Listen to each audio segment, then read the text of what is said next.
people do declare, send the good news, send the word, we the people will be heard, we the people everywhere. There's a message in the air, and it's moving. Human needs, not corporate greed. That was a theme in Lima, Peru last week during the climate talks. COP20. We'll talk about that shortly. I'm Louis May. I'm your host. This is DN News in Review. Big news last week. Senate report regarding torture. There were calls for prosecution of the Bush administration. Torture is against international laws. It's also against our laws. There are provisions. We signed a treaty regarding torture. People helped the Bush administration to promote what the rest of the world calls torture, but which was called enhanced interrogation. No matter what the term, it was still torture and is still considered to be torture. What went on? Well, first of all, there was a situation where our CIA paid $81 million on a contract to two psychologists to come up with a definition of what torture is.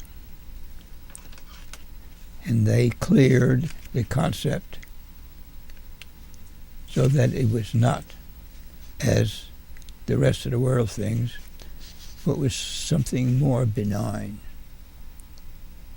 Justice Department also, two people involved in making a decision, and the decision also seemed to clear the air so that enhanced interrogation or torture could continue. We are now exposed, admitting what we did, but also letting the world know, if it's paying attention, that we police ourselves in one respect. We admit our guilt. What will it do in the future? Will people trust us? We have sent people to other countries to be tortured. Are we paying attention to the possible consequences of involving other countries to do our dirty work? Our foreign policy has been rather awry for decades. We seem to blow with the wind, we seem to make our decisions, we seem to change our minds. What will we do with the climate problems, the situation that exists, and our desire to continue to be dominant in the world? Will there be a blowback? And if so, what form might that blowback take? To be realistic, we do what we want, when we want, and how we want. How long will that continue when, for the first time in the history, as far as we know, we literally must work together in order to solve the real problems that we have helped cause regarding climate. Are we paying attention to that? So what was done in our name by our elected people, principally, and one of the agencies that's supposed to be acting in our behalf,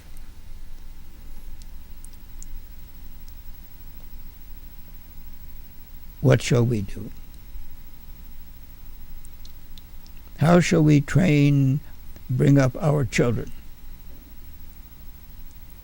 What do we want them to know about the future in terms of our conduct in the world regarding matters economic, warfare, so forth, and the juxtaposition with the climate situation? So according to the laws of the land, torture is a crime. And people engaged in torture have committed crimes. And international law requires that the countries in which the crimes have been committed bring the criminals to justice. And if that country does not bring them to justice, then other countries can, and as we've seen in recent years, do bring people to justice. Not very many, but that's a start. So we need to consider, don't we? Because you and I are responsible. Because in a democracy, in a republic such as the one in which we live, we are held accountable. Should our leaders also be held accountable? Have we thought about that? Well, there are other things in the news. Climate conference held at Lima, Peru, all of last week. Here are some of the stories. Fossil fuel disinvestment seems to be working. People at the conference look forward to today. And by the way, these people are a large number of indigenous people from various countries, especially from the Amazon, because that's where Peru is. It's about 70% of its territory, national territory, is within the Amazon basin. And so it's very real to those people. What's going on? They look forward to a zero fossil fuel existence, doing away with fossil fuels entirely. The more developed nations, the Western nations, the nations in the Northern Hemisphere, and people have this, there are Southern Hemisphere, people of the South, people of the North. So we're of the North. Those in the North have been the principal culprits in bringing about human-induced climate change. Never before in the history of the planet has that happened. It's usually nature, and we, humans, and other living things adjust to what the planet does, how it functions, the cycles, warm, cold, ice, drought, all these things. Are we aware of that? Is that in our mind? Do we teach that to our children? Do our teachers know that? Because have they been taught that when they were children? Do our politicians understand that because they were or were not taught that when they were children? The leaders of multinational corporations, do they know the realities of living on the planet? Or do they taught that when they were children? This is our dilemma, isn't it? What's going on? What do we do? How do we change? And when we change, how will that affect others? One of the issues discussed at the conference was the business of the tar sands. And in order to bring about changes, and that includes the XL pipeline, which is about 50% completed, the issue now is the pipeline coming through Nebraska, Kansas, Nebraska area, affecting the aquifers, the big aquifer, one of the largest in the world. Can we trust the corporations to not cause spills of oil or tar sands, whatever that is? Can we trust the corporations to abide by the laws? We can think about these questions as we go through some of the thoughts and some of the activities of the climate conference. Anyway, so disinvestment was one of them. Putting people first, profits second. People first. Is that in our culture when we think about it? Poverty, a very big issue. Global poverty. Think about it. Poverty, no work, no meaningful work, no living wages, no sufficient health care, no sufficient shelter or clothing. There's an old saying, poverty will always be with us. But now, the question is, does that have to be true? If poverty is the basis of so much trouble in the world, then eliminate poverty. That's one of the goals. Are we thinking about that? It turns out that it's not lazy people that are without work. It's so easy to see people sitting around or standing around saying they're lazy, especially when we apply that to people of color. They're lazy. They're stealing from us. We're supporting them for no good reason. You can hear that. You hear it in Congress. Not those same words, perhaps, but the thoughts are there, the actions are there. And times are changing, and people who are doing well don't like to give up their lifestyles, don't like to give up what they think are important things in their lives. But there seems to be enough money to solve the issues of the world regarding climate, regarding poverty,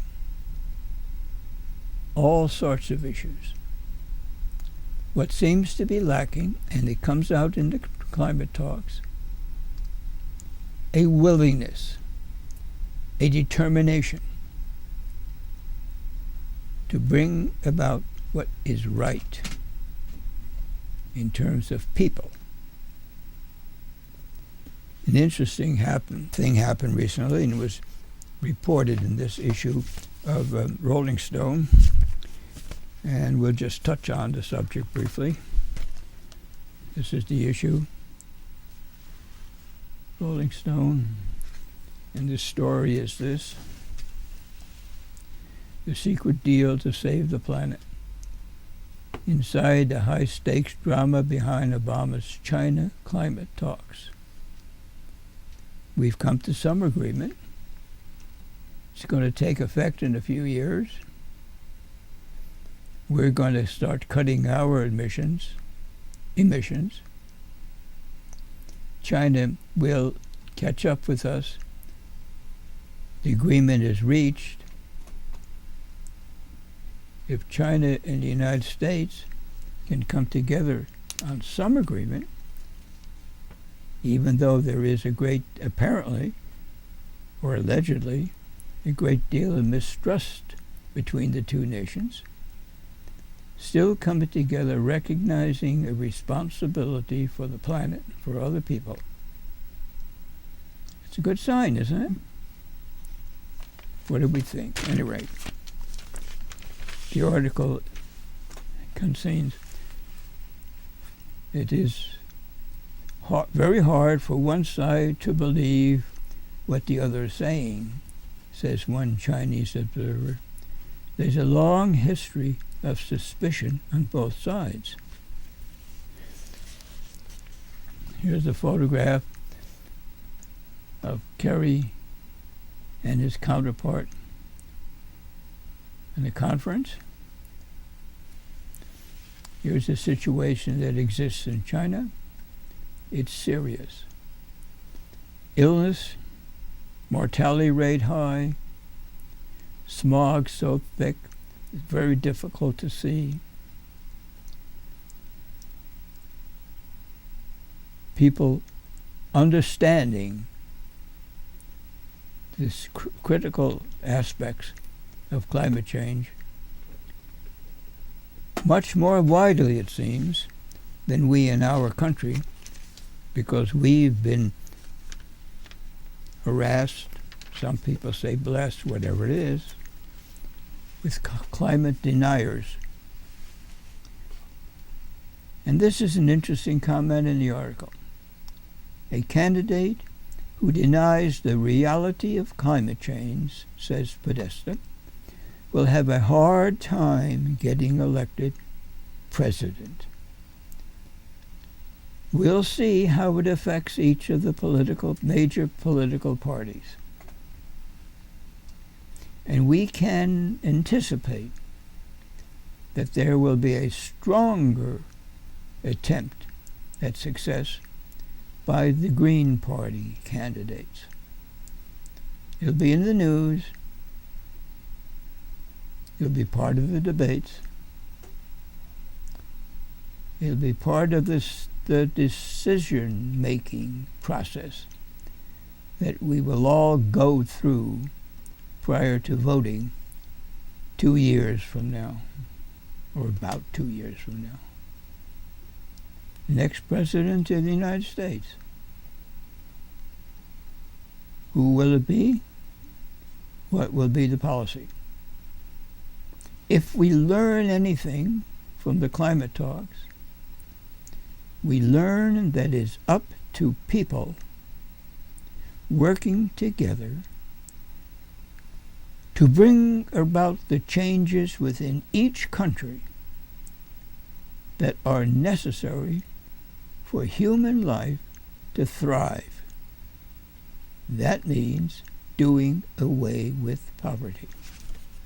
And that means willpower. And that means desire. And what does that mean for us? It turns out one of the issues in the climate talks was something called the laundering machine. It seems that the United States multinational corporations, or whoever these corporations are, have been importing millions of dollars of illegal wood from the Peru, that's a better way, from the Amazon, since 2008. One estimate in one of the countries that there have been 300,000 trees cut illegally. Fine woods, cedar, mahogany. And that's going on as deforestation and degradation of the area. Along with that is something called transient agriculture. People moving in, cutting down trees in order to plant. Farmers. Food. Critical. So we've got those two things going on. The Amazon is the lungs, the life of the planet. Oxygen. When it's destroyed, there is no known replacement anywhere that will provide us, the planet, with enough oxygen. And we are at the peak of the pyramid of the food chain.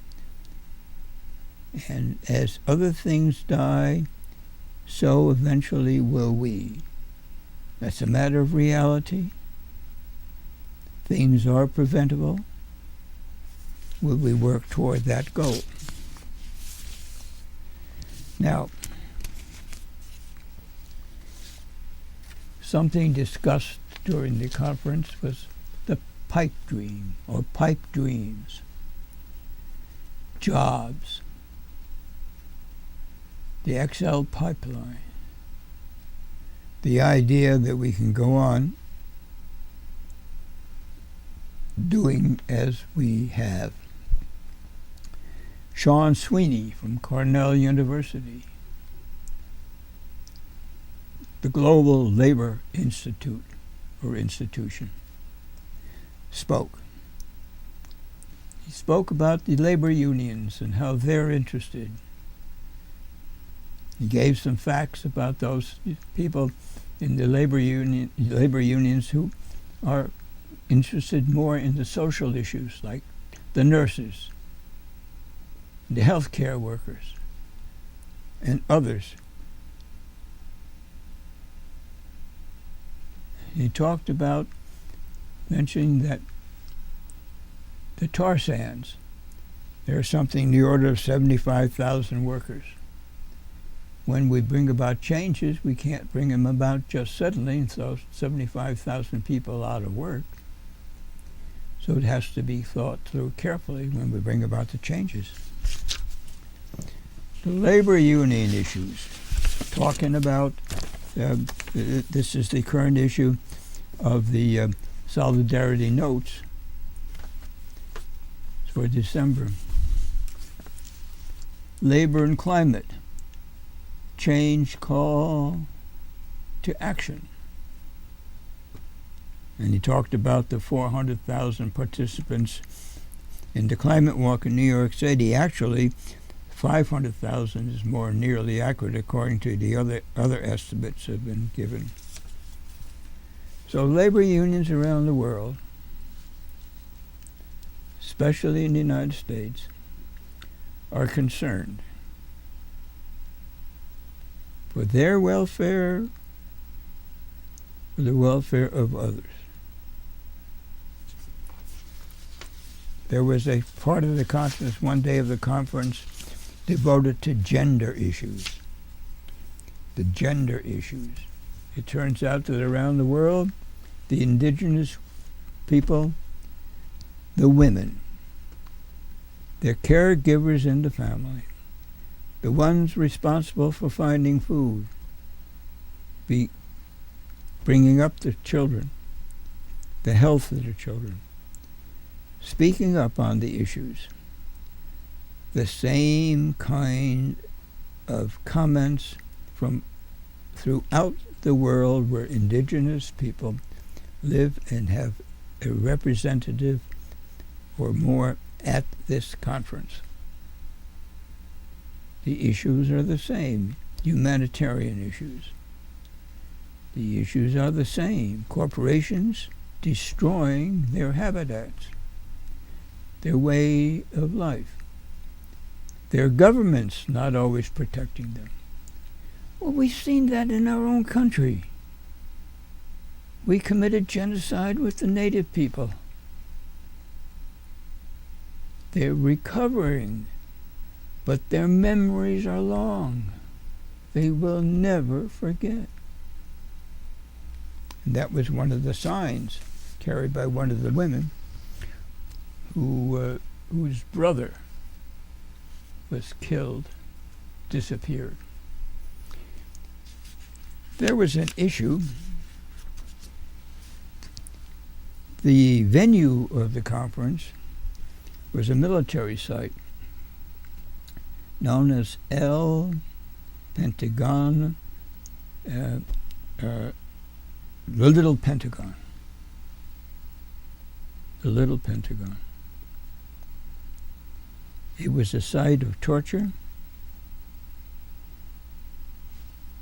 of murder, disappearance. More recently, there was a furnace discovered in which bodies were burned, incinerated. It's the site of the conference. It was the site of the conference. It's been the site of fashion shows and concerts.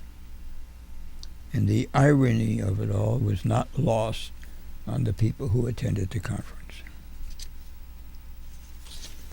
It turns out that Peru is one of the fourth deadliest countries in the world for those who want to protect the land. And those who want to protect the land are principally indigenous people. There were four men assassinated earlier, 3 months ago in September. At least 57 since 2002 in Peru. 80% of the people who are against or in the extractive industries, taking things from the land. The rest, the illegal loggers and so,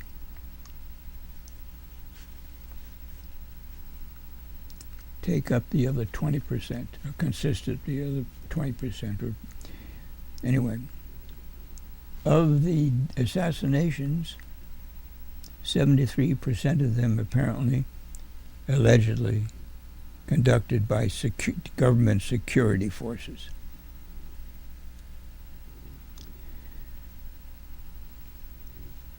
Worldwide, recent years, 908 people killed, mainly men, for trying to save their land. 50% of that number were from Latin America. So Latin America, the global south, very dangerous. And of the countries there, Peru being the most dangerous. Something else. Overall comments. Hope lies with the people. Hope lies with the people. Comments. People in the street interviewed. People speaking on various issues point out that they did not create the crises. But they're asked to solve or help solve the crises. They speak of justice. They speak of human rights. Justice and human rights are mentioned in our country, not regarding climate change, but regarding our judicial system. And it may be that our judicial system is really not broken, but possibly operating as it was designed to be operated. That's a new thought. Not broken, but operating the way it was originally designed to operate. That should be food for thought. Shouldn't it? If we're going to solve that issue in our own lands.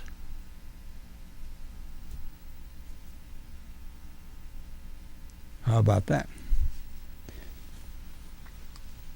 That was a comment made by one of the people, not regarding the climate conference, but another issue that was in the news last week.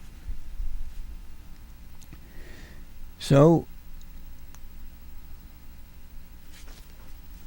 we have another situation with the climate. The union, the amalgamated transit unions, that issue has to do with transportation as one of the big uses of fossil fuels. And the envisionment of a system in our country that is similar to or better than systems in other countries,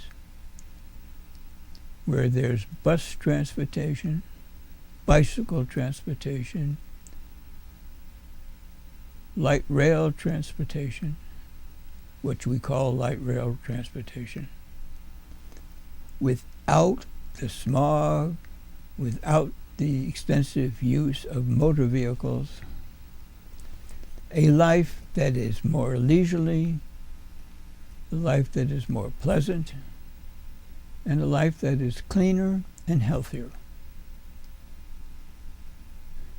That's a challenge.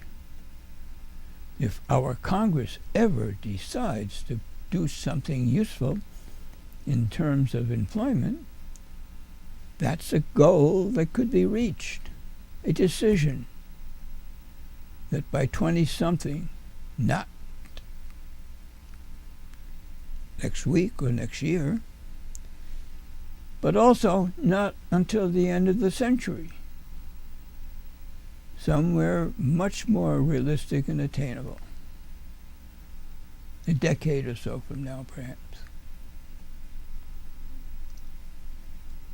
A transportation system that reaches into our suburban areas, into our rural areas, linking the country together. Pointed out during discussions the question, who would want to drive to and from work if they didn't have to? What would that do for the clutter that we now see on the roads?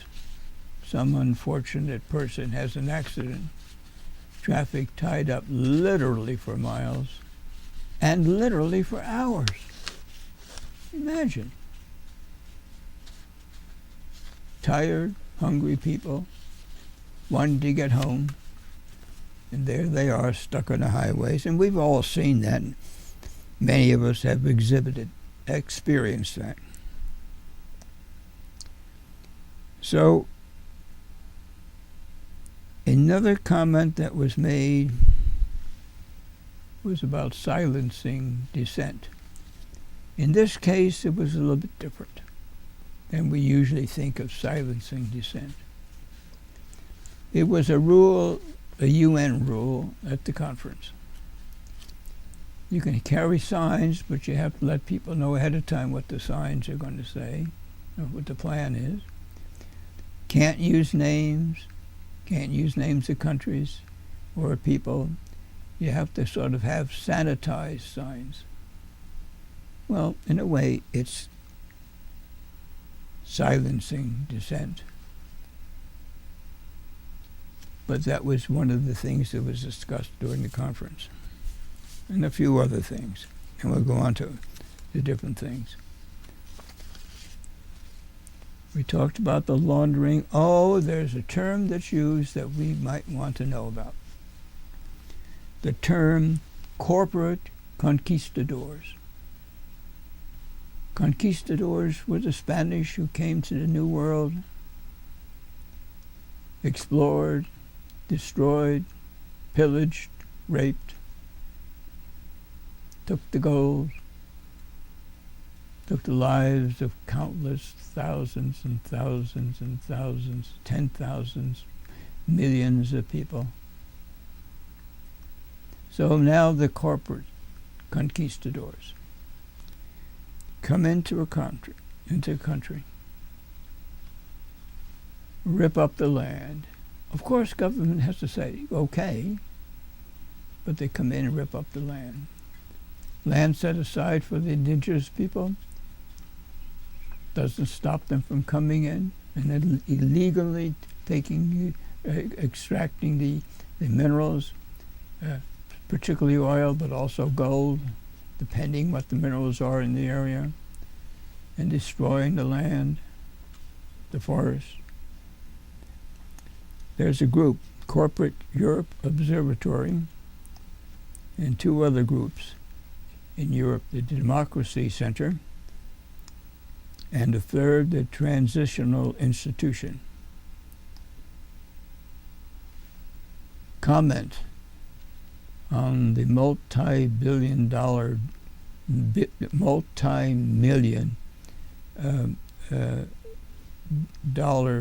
activities by large corporations and the multi-billion euros. And the idea that there was a important book that was written, the title, Multinationals Drive for Profits from Climate Destruction. Acknowledgement that corporations have and so far continue to destroy. And that's where the profit comes in.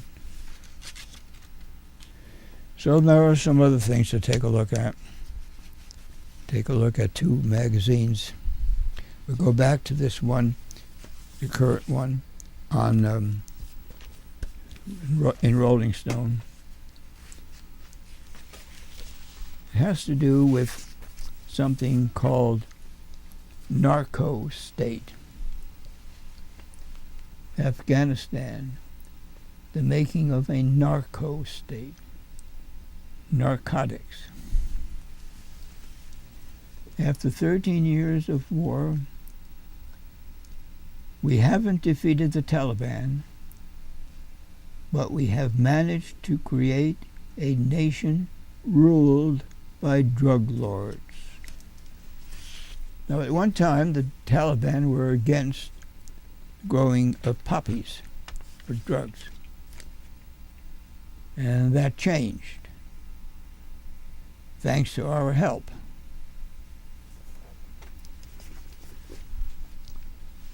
Here's a photograph. People in the field. We were there.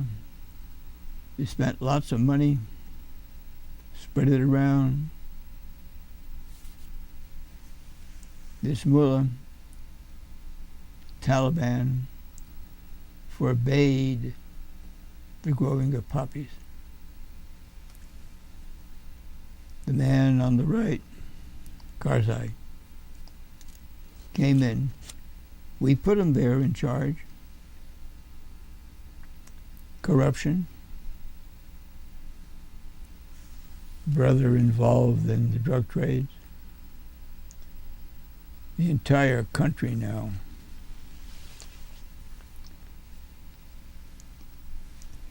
You may find it difficult to read that, and I'll read it. Let me hold this up this way a little bit. This is a little bit better.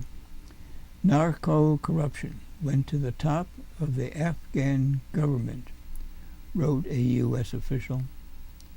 President Karzai was playing us like a fiddle.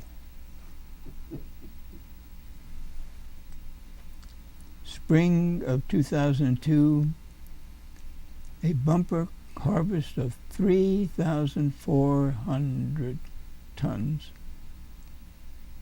in the opium trade, the poppies. It was much larger than that in more recent years, going somewhere in the neighborhood of 60,000 tons. Anyway, Karzai, been plucked from obscurity to serve as president, was busy cementing, with U.S. acquiescence, a political order deeply linked to the opium trade and the result of that trade. Here are some Afghani heroin addicts. There was an opium war back in the 1800s.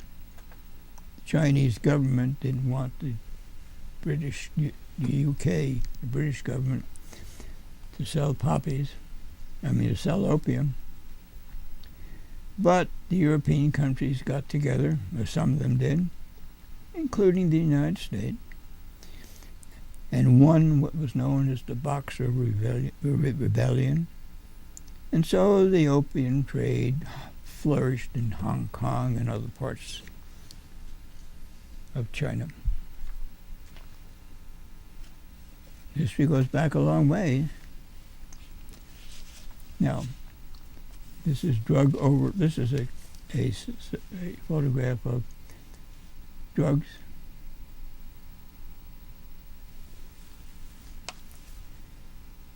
Drugs weren't a priority, says the head of the UN's Office of Drugs and Crime.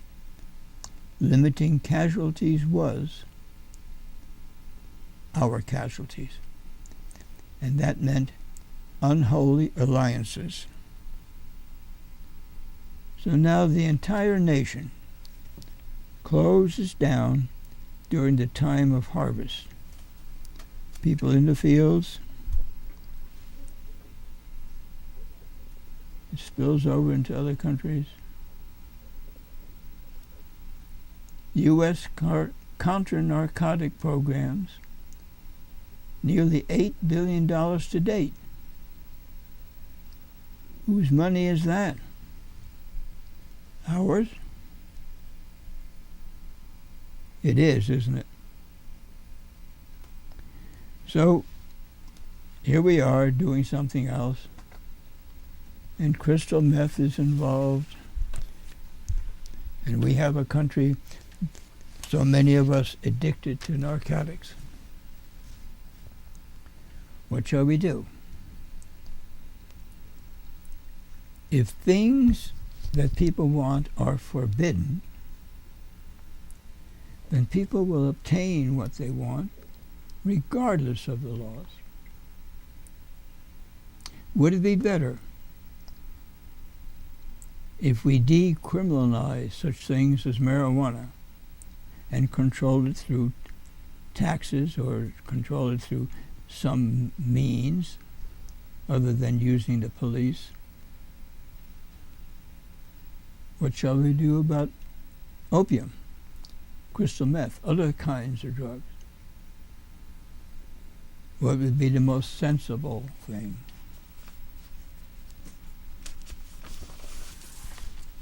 Do we have to use our police departments to police and work on what could be solved in other means? We want to talk about fracking for a few minutes, because fracking is part of the discussions about fossil fuels.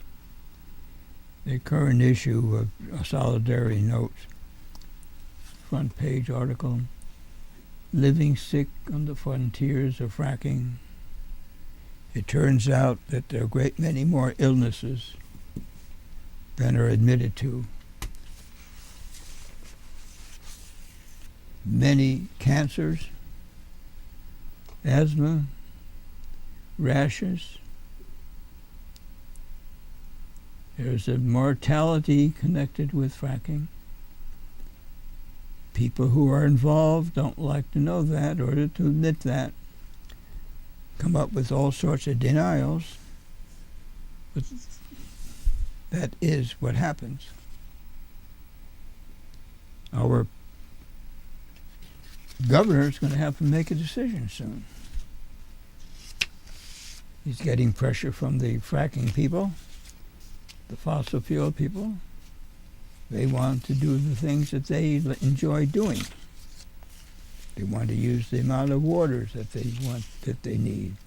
Great quantities, millions and millions of gallons of water every single day just for a modest operation.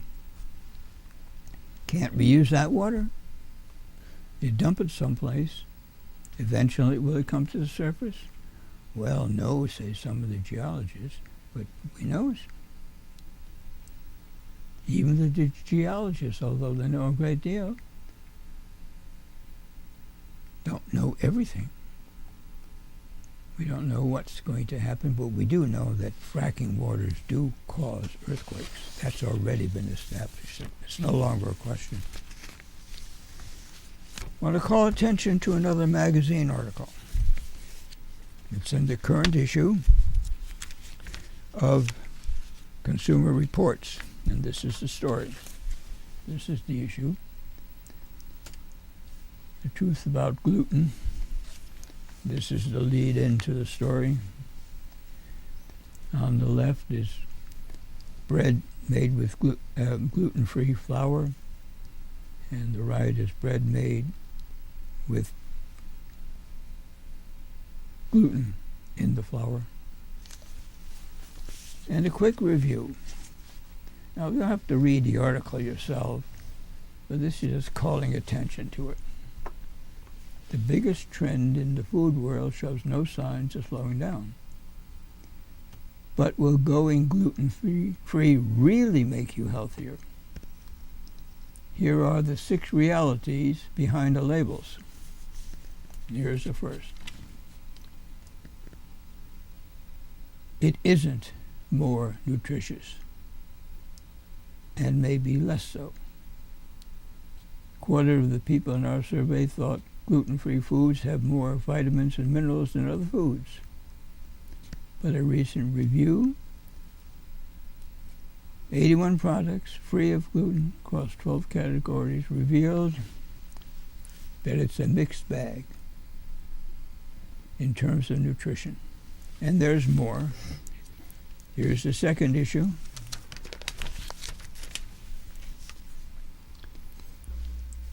You'll probably increase your exposure to arsenic.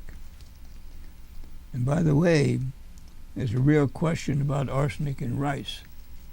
And rice is a popular food.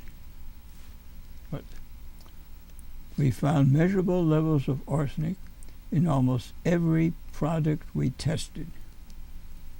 We'll go on with these other factors, and then we'll take a look at this business of arsenic. You might gain extra weight. Excuse the thumbprint smudge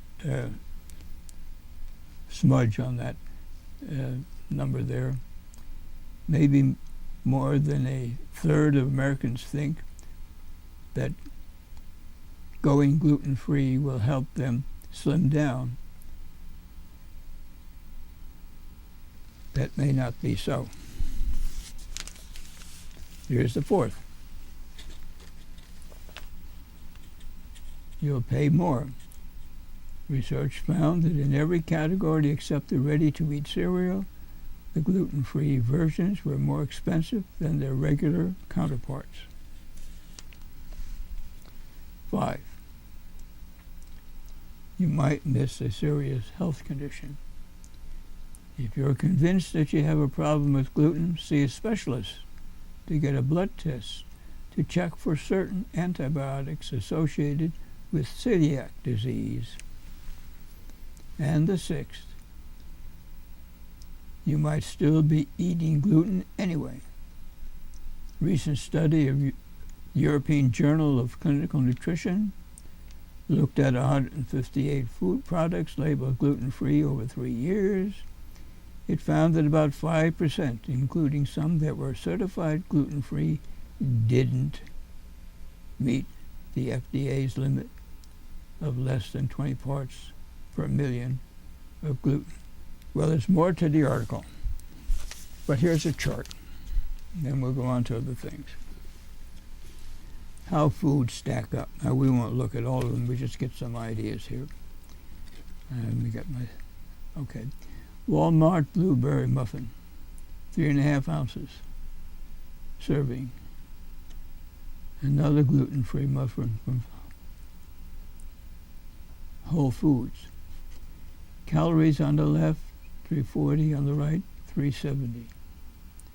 On the left, 17% fat, 13 on the right. Sodium, 340 on the left, 390 on the right. Fiber, same on each side.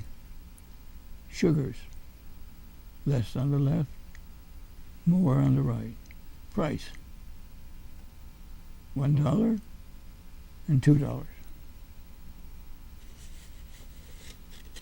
Bob's Red Mill Lower Country Style Muesli. And this is the gluten-free muesli. And if you compare, it's pretty much the same all the way down, and the price at the bottom. 25 cents per serving. Gluten-free, 31 cents per serving. And there are other factors in there, but nevertheless, it's an interesting article.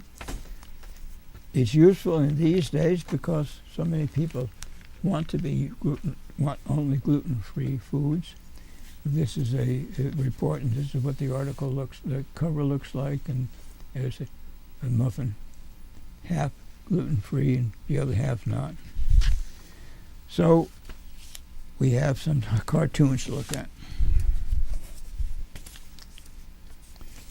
Here's one.